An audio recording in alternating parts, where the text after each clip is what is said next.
I'd read somewhere that polar bears had the strongest sense of smell of any mammal.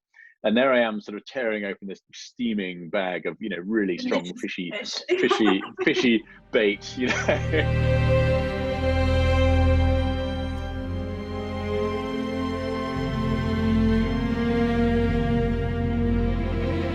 I'm very excited to be joined now by Ben Saunders, who is one of the leading polar explorers, a record-breaking long-distance skier who's covered more than 7,000 kilometres on foot in the polar region since 2001. His accomplishments include skiing solo to both the North and South Poles and leading the Scott expedition, the longest human-powered polar journey in history. Ben, thank you so much for joining me. It's a pleasure. Thank you. It's fantastic. So firstly, I wanted to ask you about the description I just gave of you. Would you classify yourself as an explorer? Yeah, I've been doing this for nearly 20 years now, a dozen big expeditions. And I still struggle to know how to introduce myself. I mean, explorer probably makes the most sense, but it always sounds a bit grand. I always think it's like being in the army and calling yourself a warrior. Someone else might call you that, but I wouldn't put it on a business card. So I still struggle. Long distance skier. Who knows? Well, I think all of the above, quite frankly. But I wanted to also ask you what attracted you to it, because it's a very niche specialism, I think. Yeah, my careers advisor at school never mentioned polar explorer as an option, and it's been nearly 2 decades for me now, so it's worked out okay in the end. I think initially, even as a young boy, I was lucky enough to grow up in the West Country, Devon, Somerset. I was outdoors a lot. I was classic, sort of bright but idle pupil. I'm old enough that ADHD didn't really exist as a diagnosis when I was a schoolboy, but I suspect I would have been prime candidate. So I always struggled, being confined to the four walls of a classroom, but loved being outdoors. Just loved it. That's where I sort of came alive, and that's where all the exciting stuff happened. And I was in the Scouts, loved camping, loved going walking on Dartmoor and Exmoor. I'm not quite sure where the screw came loose completely, but I blame it mostly on a guy called John Ridgway, who is in his 80s now. I haven't spoken to him for years, but he was an extraordinary character, sort of ex-SAS, used to box for Great Britain. He was, in 1966, along with Che Blythe, they became the first people to cross the Atlantic in a rowing boat. And a proper, the sort of thing you'd rent on the Serpentine, a literally open wooden boat with 2 beds. 93 days in this boat. He came back, got some land up in the Scottish Highlands, middle of nowhere, and established, I think at some point in the 70s before I was born, what he called the John Ridgway School of Adventure. And I wangled a job working for him for the best part of a year. In my late teens, what should have been a gap year after A levels, and I'm still on it now. I never made it to further education, but that was a kind of seminal year for me, because he was an extraordinary, very inspiring guy to be around and to be working for and working with. I think even at primary school as a kid, like, snow was the most exciting weather normally, because it meant a day off school if it snowed enough. So there was always this subconscious connection with excitement and the cold.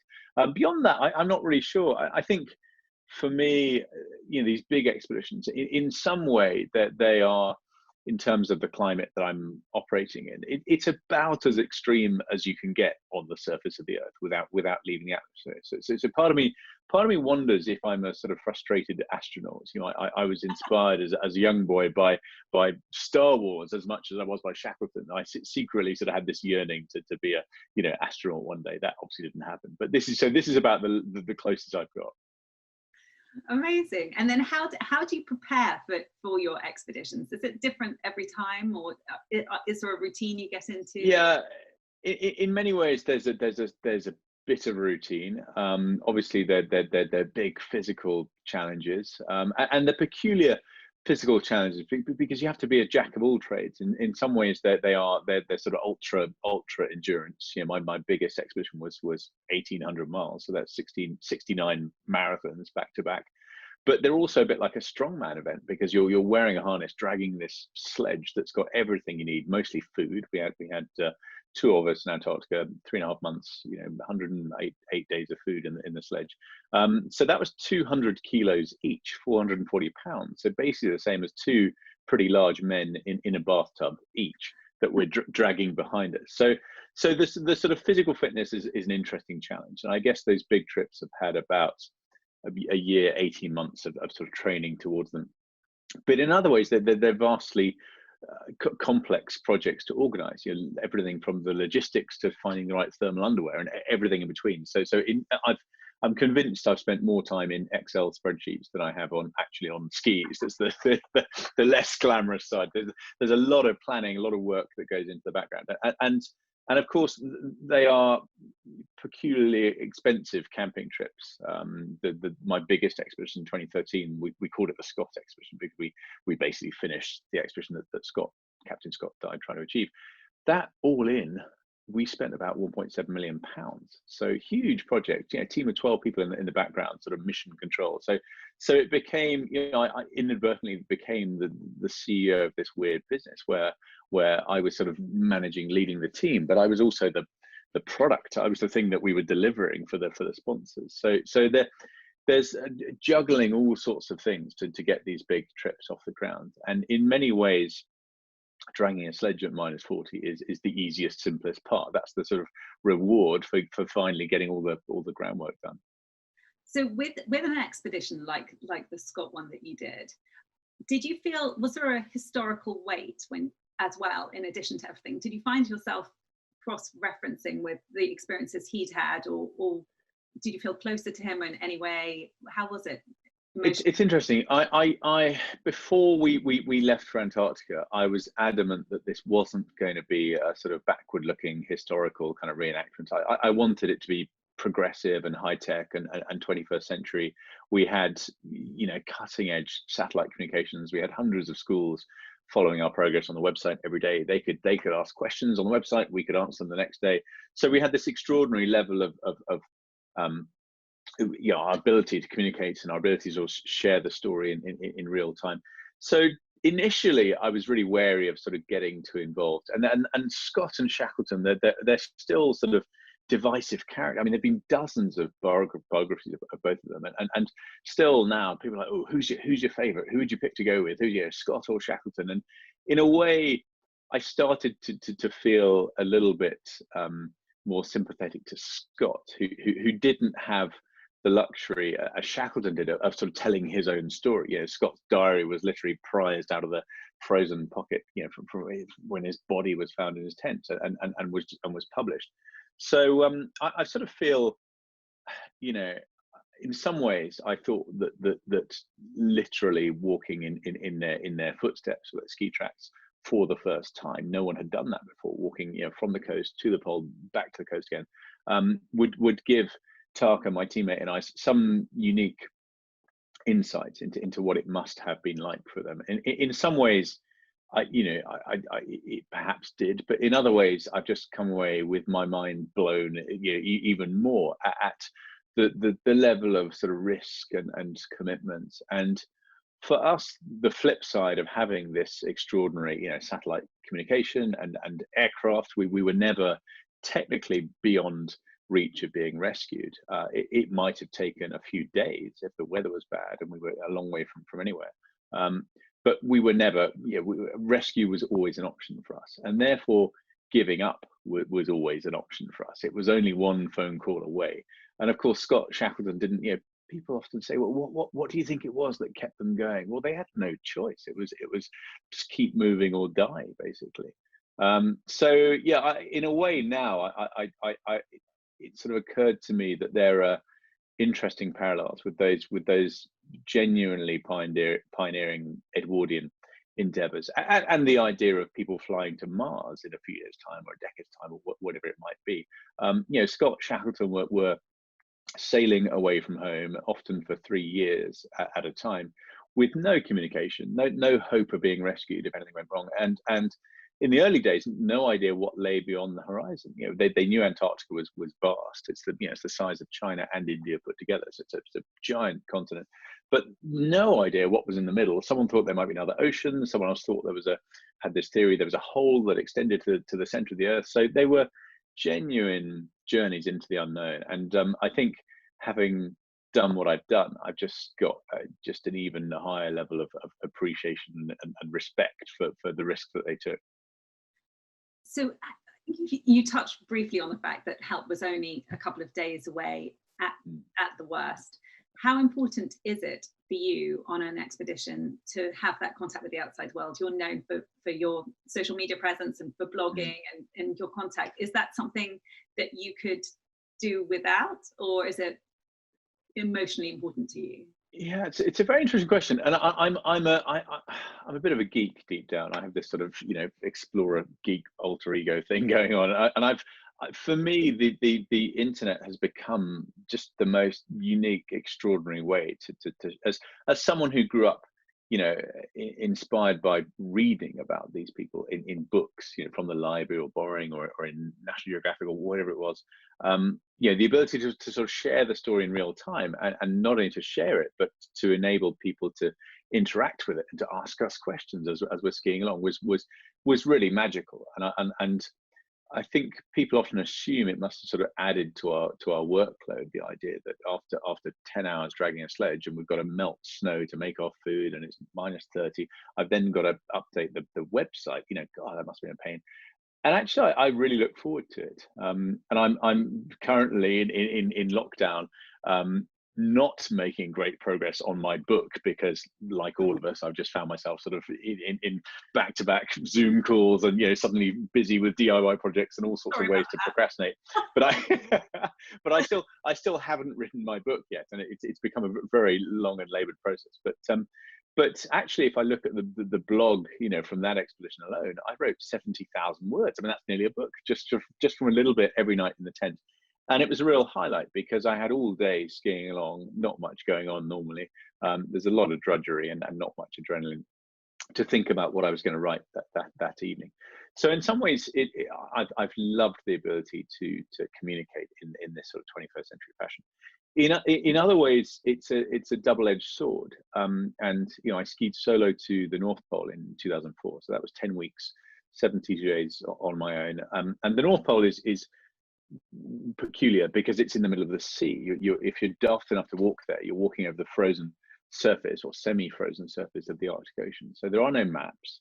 You're walking over the frozen surface of the sea. It's an environment that is sort of shifting and changing and literally drifting. I would wake up every morning somewhere different to where I went to sleep the night before, drifting around on the sea ice.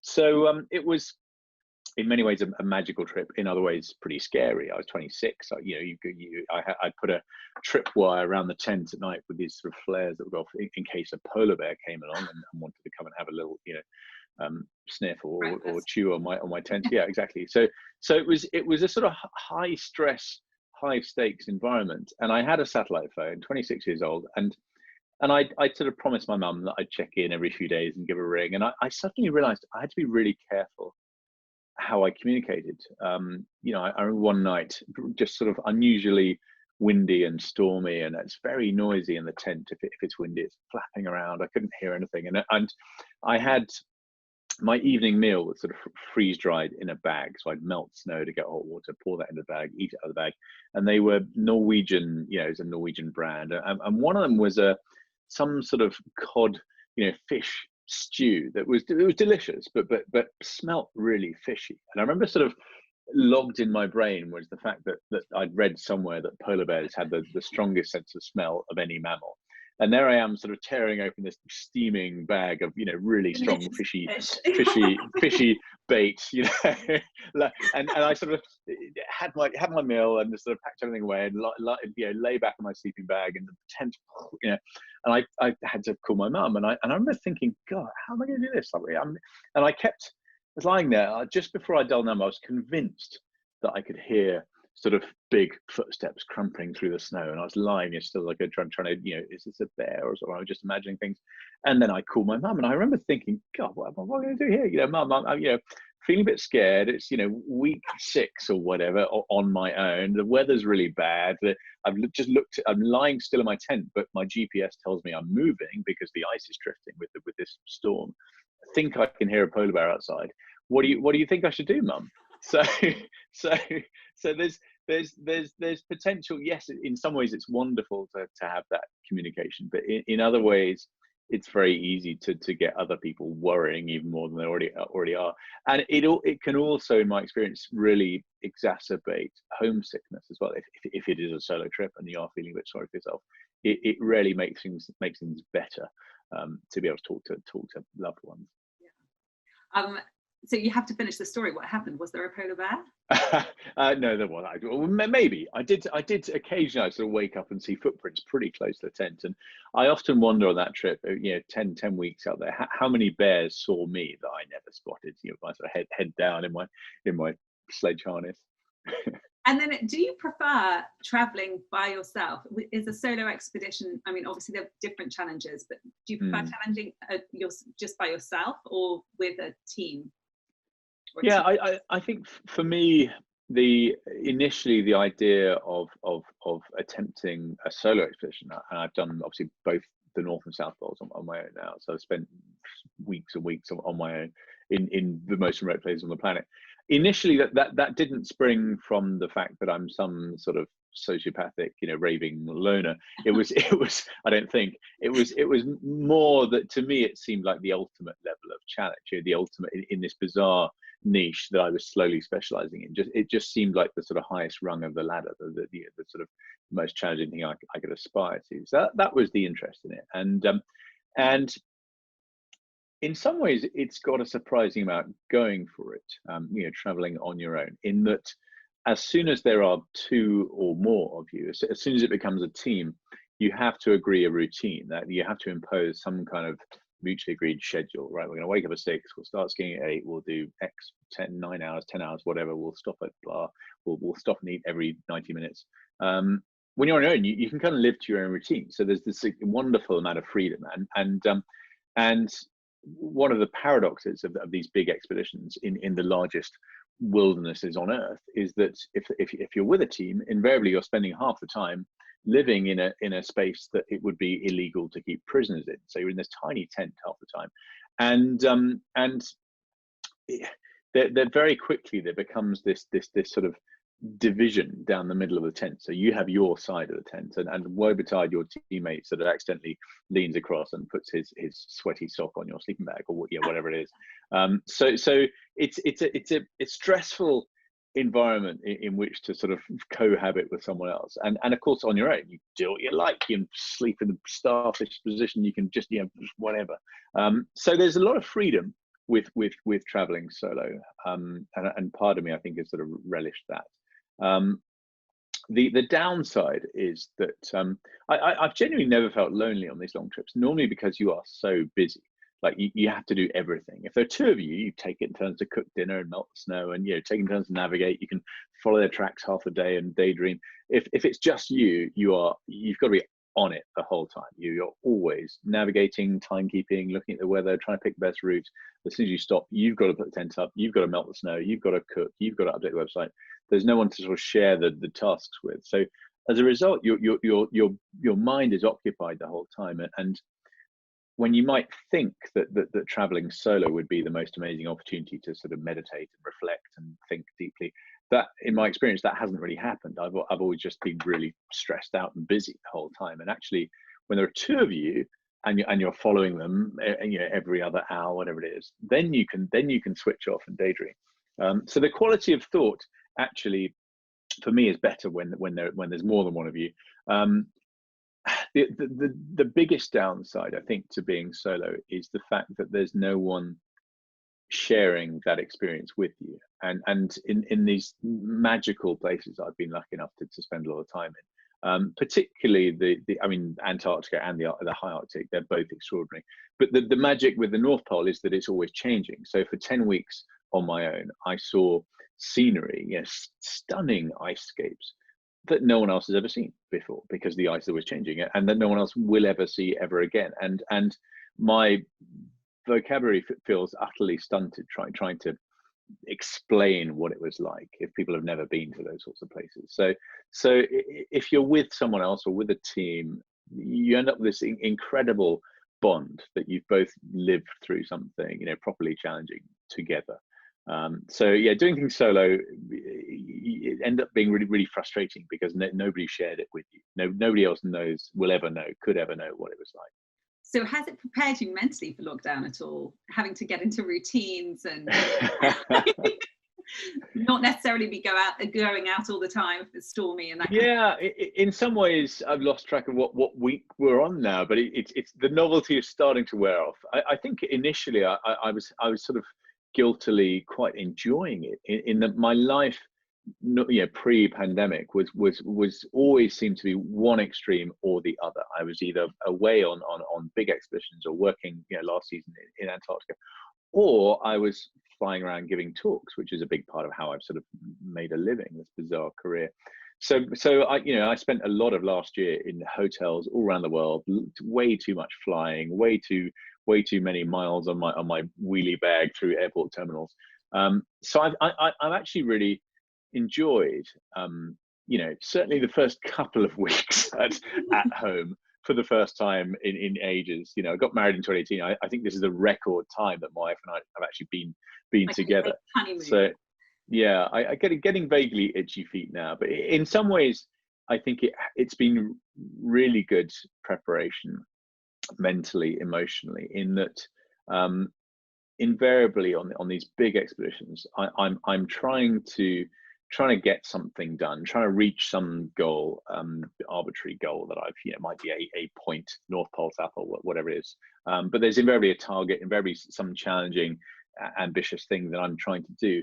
But I'm also in an environment that is totally outside my control, and where these giant, all-powerful natural forces that I'm completely at the mercy of, and it's dictate often. Of the, when you were talking about the North Pole and the monotony of just ice every day, I did make me think a little bit of lockdown. Yes, yeah, there's a lot of sort of, I think it helps to have a sort of a kind of goldfish memory, which I probably do, and just sort of wake up, oh, another day, great. But I think for me that one of the big lessons very quickly was that in some ways these big journeys are all about efficiency, about conserving your energy and sort of applying it to the things that are within your control. And for me that might just be moving one foot in front of the other and heading in the right direction.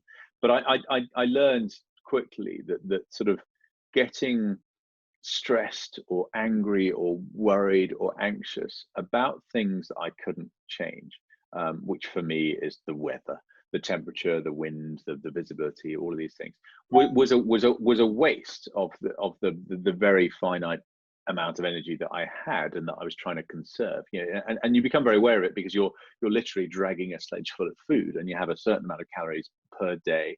You're sort of losing weight as the trip goes on, becoming more and more exhausted.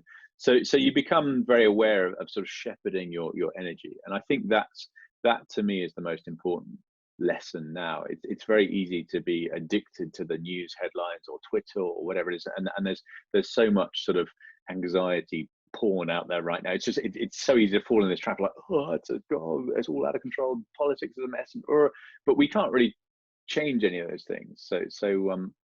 So I think for me that the important lesson has been about focus, I guess, and where we apply the energy that we all have. And then tell me about White Desert, because I think that sounds really exciting. You'll be much better at telling everyone about it than I am. So so I was back in Antarctica at the end of last year. So the Antarctic season is effectively the summer, but it's southern hemisphere. So the season really runs from November through till February. And years and years and years ago, I met a guy called Patrick Woodhead, who is now the founder and the CEO of White Desert. White Desert are an extraordinary, pretty unique business. It's a British company, but they operate out of Cape Town, and they take an unusual mixture of guests in and out of Antarctica. So they now have two camps. I mean, camp is a sort of understatement. They're an extraordinary. They're pretty luxurious, and it's a dozen people at a time, small groups, and you fly from Cape Town into White Desert, have their own runway on a glacier in Antarctica. It's an extraordinary setup, and the business is growing quickly, partly because the runway is that they have and that they operate is an extraordinary asset that means they can now start not only flying clients in and out, but also supporting a huge number of scientists working in Antarctica. So the sort of client mix is invariably wealthy private clients, because Antarctica is an expensive place to visit. And I told you I spent 1.7 million quid on an expedition down there.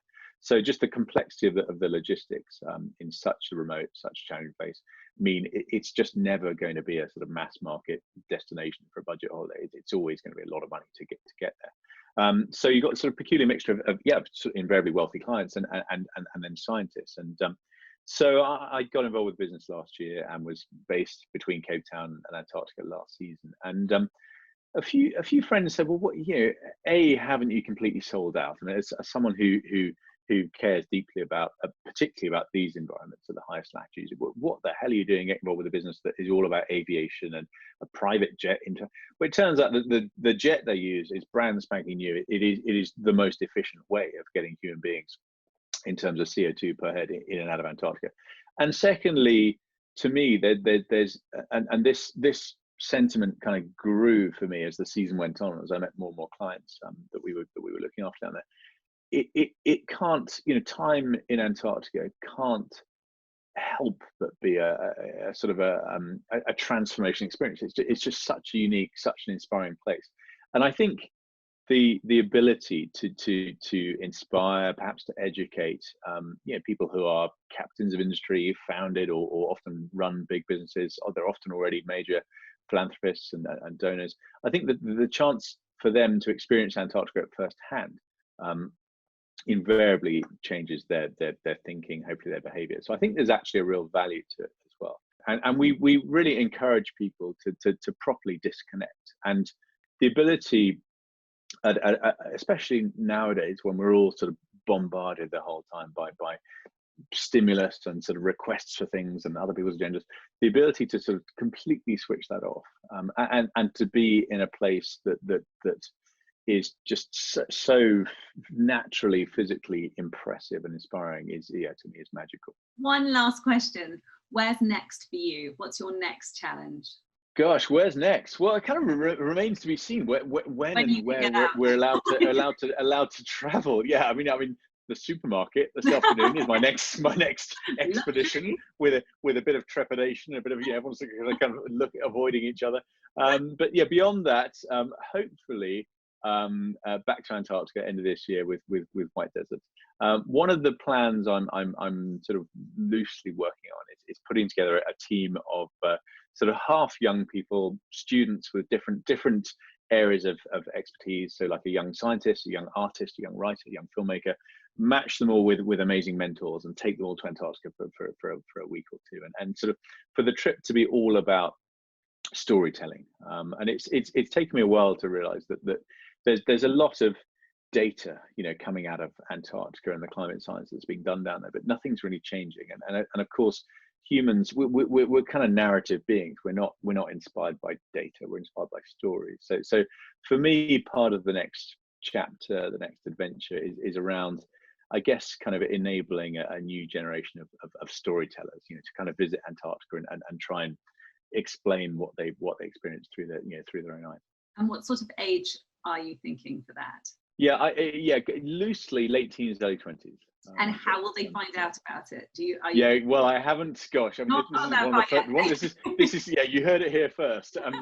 There will be a website. The best thing, I mean, you said I'm on social media, so keep an eye on that, and all will be revealed later this year.